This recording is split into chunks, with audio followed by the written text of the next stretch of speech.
Hello मित्रों, आज આપણે બુક રિવ્યુમાં યુ ઓપનેશન દ્વારા તાજેતરમાં 7મું એડિશન બહાર પાડેલો છે 2026નું ભારતીય બંધારણ અને રાજ્ય વ્યવસ્થા કરીને.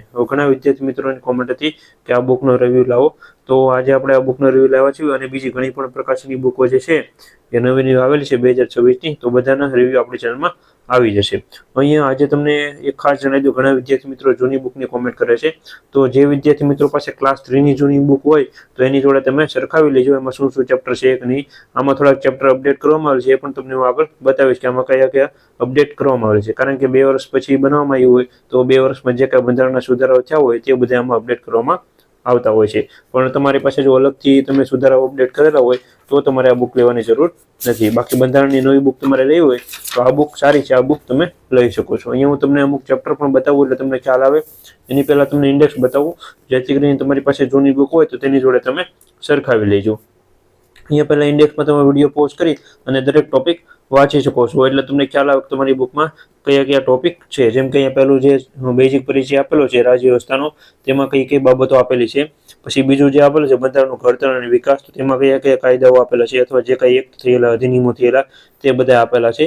તો આવી રીતના અલગ અલગ બધા ચેપ્ટરો આપેલા છે, તો વિડીયો પોઝ કરીને તમે દરેક ચેપ્ટર વાંચી શકો છો. ભારતીય બંધારણનું માળખું આપેલા છે, એમાં પણ અલગ અલગ ચેપ્ટર છે, નાગરિકતા, મૂળભૂત અધિકારો, એ બધા. અહીંયા પણ ત્રીજો પાર્ટ છે, ભારતીય બંધારણમાં સુધારાની જોગવાઈ આપેલી છે.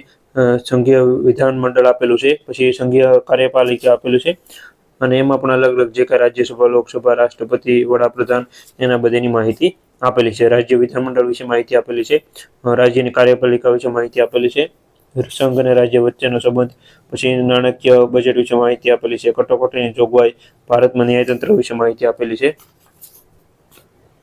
પછી કેટલાક રાજ્યો અને વર્ગો માટે વિશેષ જોગવાઈ જે થયેલી એના વિશે આપેલું છે. પંચાયતી રાજનું ચેપ્ટર આખું આપેલું છે, અને સંસ્થાઓ આપેલી છે, બંધારણીય અને બિનબંધારણીય સંસ્થાઓ આપેલી છે. ભારતમાં ચૂંટણીઓ અને રાજકીય પક્ષો જે છે એ બધી માહિતી આપેલી છે, અને અન્ય બંધારણ જોગવાઈઓ આપેલી છે, અને રાજનીતિક ગતિશીલતા જે કંઈ હોય છે એ બધી માહિતી આપેલી છે. અહીંયા તમે ક્લાસ 3ની તૈયારી કરતા હો તો આ છેલ્લા 2 ચેપ્ટર ન કરો તો ચાલે, કારણ કે આ જે છે એ વધારે ડીપમાં ટોપિક છે 12ના, તો એને કરતાં તમે આગળના બધા ચેપ્ટર કરો તો પણ ઇનફ છે. બીજું અહીંયા જે કરંટ અફેરને લગતા મુદ્દાઓ પણ સારા કવર કરવામાં આવેલા છે. વિડીયો પોઝ કરીને તમે આ બધું રીડ કરી શકો છો. 130મો બંધારણીય સુધારો છે, વક્ફ સુધારા અધિનિયમ છે 2025નું, પછી શ્રમ સંહિતાઓ જે છે, GST 2.0 છે, એ બધું આમાં કવર કરવામાં આવેલું છે. અને છેલ્લે પરિશિષ્ટ આપેલું, એ પણ હું તમને આગળ વિડીયોમાં બતાવીશ. અહીંયા પહેલાં 1 થી 2 ચેપ્ટર તમને બતાવું પૂરેપૂરા, એટલે તમને ખ્યાલ આવે કે આ બુકમાં કઈ કઈ માહિતી છે. તમારી પાસે બુક હોય તેની જોડે તમે સરખાવી લેજો. બાકી તમારી પાસે કોઈ પણ બુક ન હોય તો તમે ક્લાસ 3ની તૈયારી કરતા હો, કોઈ પણ વિષયની હોય, બંધારણ આવે છે 10 માર્કનું, તો એના માટે આ બુક બેસ્ટ છે, ક્લાસ 3 માટે ઇનફ છે. કોઈ પણ પરીક્ષાની તમે તૈયારી કરતા હો તો આ બુક સારામાં સારી છે. એટલે તમારા મિત્રોને શેર કરજો, જે કહેતા હોય બંધારણ માટે કઈ બુક લેવી, તો આ બુક સારી છે, આ બુક તમે લઈ શકો છો. બીજી પણ 1-2 પ્રકાશનની આવે છે, એની પણ બુક સારી છે, પણ એની બુક હમણાં જેમ કે વિકલ કોટવાલ સરની બુક આવે છે એની પણ સારી છે. લિબર્ટીની બુક પણ સારી આવે છે, પણ હમણાં એ બધી બુક જૂની છે જે અપડેટ નથી થયેલી અથવા નવી આવી નથી. આ એક નવી આવેલી છે યુવા પરિષદની, તો આ બુક તમે લઈ શકો છો. અહીંયા પહેલું ચેપ્ટર તમને બતાવું બંધારણ 1 પરિચય, એની માહિતી આપેલી છે. અહીંયા બંધારણ વિશે બેઝિક માહિતી બધી કવર કરવામાં આવેલી છે. બંધારણનું વર્ગીકરણ આપેલું છે, બંધારણનું મહત્વ, બંધારણનું કાર્ય, એવી રીતના માહિતી બધી આપેલી છે. શાસનના અંગો બધે કોષ્ટક દ્વારા સમજવામાં આવેલું છે. શાસન પ્રણાલીના પ્રકારો વિશે માહિતી દર્શાવવામાં આવેલી છે. કઈ રીતના જે હોય છે શાસન થયેલા હતા એના વિશે માહિતી બધી આપેલી છે. લોકતંત્ર વિશે એના વિશે અહીંયા કોષ્ટક પણ સારી એવી માહિતી બધી દર્શાવવામાં આવેલી છે. પછી શાસન પ્રણાલીના પ્રકાર 2 છે, એનું પણ માહિતી આપેલી છે. સંઘીય વિશેની માહિતી આપેલી છે. ભારતીય બંધારણનું ઘડતર અને વિકાસ જે છે એ બધાનું અહીંયા અલગ ચેપ્ટર આપેલા છે. અહીંયા તમને ખાસ એક જણાવી દઉં કે આમાં વિકલ્પ કે ઓનલાઈન પ્રશ્ન નથી, બધી થિયરી બેઝ આખી બુક છે, એટલે એના માટે તમારે અલગથી બુક લેવી હોય તો એ પણ આપણે રિવ્યૂ કરેલા છે. ક્લાસ 3ની બુક લિસ્ટમાં તમે જશો એટલે બંધારણ માટે MCQની કઈ બુક છે તો એ પણ એમાં રિવ્યૂ આપણે કરેલા છે. 2025ની છે, નવી આવશે તો એના પણ આપણે રિવ્યૂ લાવશું. ભારતીય બંધારણનો એક અભ્યાસ આપેલો છે, તો અહીંયા પણ તમે જોઈ શકો છો કઈ રીતના બધી માહિતી બધી દર્શાવવામાં આવેલી છે. વિડીયો પોઝ કરીને તમારી પાસે કોઈ પણ બુક હોય તો તેની જોડે ખાસ કરીને તમે સરખાવી લેજો. ભારતમાં બંધારણનો વિકાસ આપેલો છે. કંપનીનું શાસન કઈ રીતના હતું, બ્રિટિશ તાજનું શાસન હતું એના વિશે માહિતી આપેલી છે. બધા રિપોર્ટો વિશે માહિતી આપેલી છે. પછી અધિનિયમો જે કાંઈ થયેલા એ સમયે એની બધા વિશે માહિતી આપેલી છે, અગત્યના તથ્યો પણ અહીંયા આપેલા છે. પછી બીજા 1-2 ચેપ્ટર બતાવો તમને ડિટેલમાં અલગ, તો તમને વધારે ખ્યાલ આવશે. રાજનીતિના માર્ગદર્શક સિદ્ધાંતો વિશેનો એક ચેપ્ટર છે. આ બહુ મહત્વનું ચેપ્ટર હોય છે. આમાંથી પરીક્ષામાં પ્રશ્ન પૂછાતા જ હોય છે. અનુચ્છેદો બધા 40, 39, 41, 42 એના વિશેની માહિતી છે. આગળ બધા જે અનુચ્છેદો ગયા એ નાગરિકની ફરજોને એ બધાના અનુચ્છેદ હતા. અહીંયા બધા આવી રીતના અનુચ્છેદ બધી કવર કરવામાં આવેલા છે. મૂળભૂત ફરજો આપેલી છે.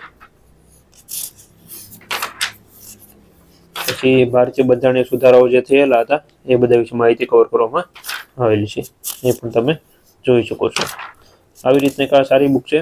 આ બુક તમે લઈ શકો છો. જો તમારી પાસે કોઈ પણ બંધારણની બુક ન હોય તો, બાકી જો બંધારણની બુક હોય તો એમાં તમારે જે કયા સુધારાઓ થયેલા છે 2024-25માં, તો એ ખાસ કરીને તમે અપડેટ કરી લો તો પણ તમારે બુક લેવાની જરૂર નથી. બાકી 2-3 મિત્રો ભેગા મળી પણ એક બુક લઈ લો અને બધા અપડેટ કરી દો તો પણ તમને સસ્તી પડશે. કારણ કે આ બુકની પ્રાઇસ તમને જણાવી દઉં કેટલા રૂપિયા છે એટલે તમને ખ્યાલ આવે. 540 રૂપિયા પ્રાઇસ છે. નીચે કોન્ટેક્ટ નંબર આપેલો હોય ત્યાં તમે ફોન કરશો એટલે તમને ડિસ્કાઉન્ટ મળી જશે કેટલાનું છે, અને ઘરે બેઠા ફ્રી કુરિયરમાં મળી જશે બુક. અને બીજું ફ્લિપકાર્ટની લિંક છે એમાં પણ તમે ક્લિક કરીને જોઈ શકો છો. ઓનલાઈન જ્યાં તમને સસ્તી પડતી હોય ત્યાંથી તમારે બુક લેવાની. અને 2-3 મિત્રો ભેગા મળીને આ એક બુક લઈ લો તો પણ તમારે ઇનફ છે. 100 રૂપિયા કે 120 રૂપિયા એમ કંઈક ભાગમાં આવે. 2-3 મિત્રો જે રીતના તમે લ્યો એ મુજબ, તો તમારે અપડેટ બુક પણ થઈ જાય. જે એક મિત્રને લેવાની હોય તો એની જોડે તમે વાત કરીને આવી રીતના પણ તમે પૈસાનો થોડો ઘણો બચત પણ કરી શકો છો. કારણ કે તૈયારી તમારે કરવાની હોય તો તમારી પાસે બંધારણની બુક હોય ઓલરેડી, તો કંઈ તમારે નવી અપડેટ દર વર્ષે બુક આવતી હોય તો કંઈ લેવાની જરૂર નથી. આપણી ચેનલમાં બુક રિવ્યુ માટે જ હું લાવું છું દર વર્ષે, કે જે નવી બુક અપડેટ આવતી હોય છે 2025માં આવી હતી, 2026માં આવી હતી, તો બધા વિદ્યાર્થી મિત્રો ખ્યાલ આવે જે તૈયારી કરતા હોય છે 1-2-3 વર્ષથી, તો એને ખબર પડે કે નવી બુક આપણે લેવાની જરૂર નથી, ખાલી અપડેટ રહેવાની જરૂર હોય છે. બાકી બંધારણ તો જે છે એ બદલવા નથી, એ તો સેમ જ રહેવાનું, ખાલી અપડેટ થતું હોય છે થોડું ઘણું. તો એ મુજબ તમારે ખાસ કરીને હિસ્ટ્રી, કલ્ચર આ બધામાં હું કહેવા માંગુ છું કે બધું બદલતું ન હોય છે, થોડું ઘણું અપડેટ થતું હોય છે. તો વારંવાર નવી પ્રકાશની બુક લેવી એની કરતાં તમે આપણે ચેનલમાં વિડીયો જોઈ રાખજો. જે કંઈ અપડેટ બુક આવતી હોય છે એ બધી તમને અહીંયા બુક રિવ્યુમાં મળી જશે, અને બુક લિસ્ટ પણ આપણી ચેનલમાં આવતા હોય છે. આવી રીતના એક આ તો બીજું અપડેટ માહિતી તમને જણાવી દઉં. ઘણા વિદ્યાર્થી મિત્રો અપડેટનો પૂછ થાય છે, તો અહીંયા જે કાંઈ આ બધી માહિતી છે જમ્મુ કાશ્મીરને લગતી, તો એનો એક પરિચય અહીંયા આપેલો સારો એવો, જે કાંઈ અપડેટ માહિતી તમે કહી શકો છો. પછી કેટલાક રાજ્યોમાં વિશેષ જોગવાઈ થયેલી છે હમણાં તાજેતરમાં, તો તેની પણ માહિતી આપેલી છે. અમુક વર્ગો માટે ખાસ જોગવાઈ થયેલી છે. તો આ બધી અપડેટ માહિતી છે અહીંયા જે આ બુકમાં કવર કરવામાં આવેલી છે. તમે એ પણ બધી જોઈ શકો છો કઈ કઈ રીતના માહિતી બધી કવર કરેલી છે. પંચાયતી રાજ પણ આપેલું છે, પણ સારું એવું આપેલું છે. ચૂંટણી રાજકીય પક્ષો આપેલા છે, તો એ કંઈ મહત્વનું છે નહીં. સહકારી મંડળીઓ આપેલી છે. પછી મિલકત અધિકારો વિશે આપેલી છે. અલગ અલગ બધી જે છે એ સંસ્થાઓ પણ અહીંયા આપેલી છે. તમે જોઈ શકો છો યુએન સંસ્થા જે છે એ વર્લ્ડ ટ્રેડ ઓર્ગેનાઇઝેશન આપેલી છે, વર્લ્ડ બેંક આપેલી છે, એનડીબી આપેલી છે. પછી અમુક મુદ્દાઓ પણ અહીંયા સારા એવા કવર કરવામાં આવેલા છે. તાજેતરમાં જે થયેલા ઇસ્યુ એ બધા અહીંયા કવર કરવામાં આવેલા છે. કયા કયા અનુચ્છેદ અનુસાર એ કયા ઇસ્યુ આવતા હોય છે તે બધી માહિતી કવર કરવામાં આવેલી છે. અને અહીંયા પરિશિષ્ટ આપેલા છે. પરિશિષ્ટમાં તો શોર્ટકટમાં બધી માહિતી આપેલી હોય છે જે આપણે યાદ રાખવાની હોય છે. તમે જોઈ શકો છો પેલા બધા અનુચ્છેદો બધા આપેલા છે, અને આવી રીતના અગત્યના શબ્દોને એના વિશે માહિતી બધી કવર કરેલી હોય છે. આવી રીતના એક આ બુકનો રિવ્યુ ગમે તો વિડીયો લાઈક કરી આપજો. ચેનલમાં ખાસ કરીને તમે નવો હો તો સબસ્ક્રાઈબ કરી આપજો, કારણ કે ઘણા મિત્રો વિડીયો જોવે છે પણ સબસ્ક્રાઈબ નથી કરતા, તો ખાસ કરીને સબસ્ક્રાઈબ કરી આપો જેથી કરીને તમને નવી અપડેટ માહિતી મળતી રહે. આવી રીતના એક આ બુક રિવ્યુ તો, અને સારામાં સારી બુક છે. ભારતીય બંધારણ અને રાજ્ય વ્યવસ્થા કરીને બુક છે. ક્લાસ 3 વાળા માટે છે. જીપીએસસી ક્લાસ 1-2 માટે અલગથી બુક આવે છે. તો આવી રીતના એક આ રિવ્યુ હતો, તો ખાસ કરીને તમે ચેનલમાં જોડાઈ રહેવા વિનંતી. Thank you.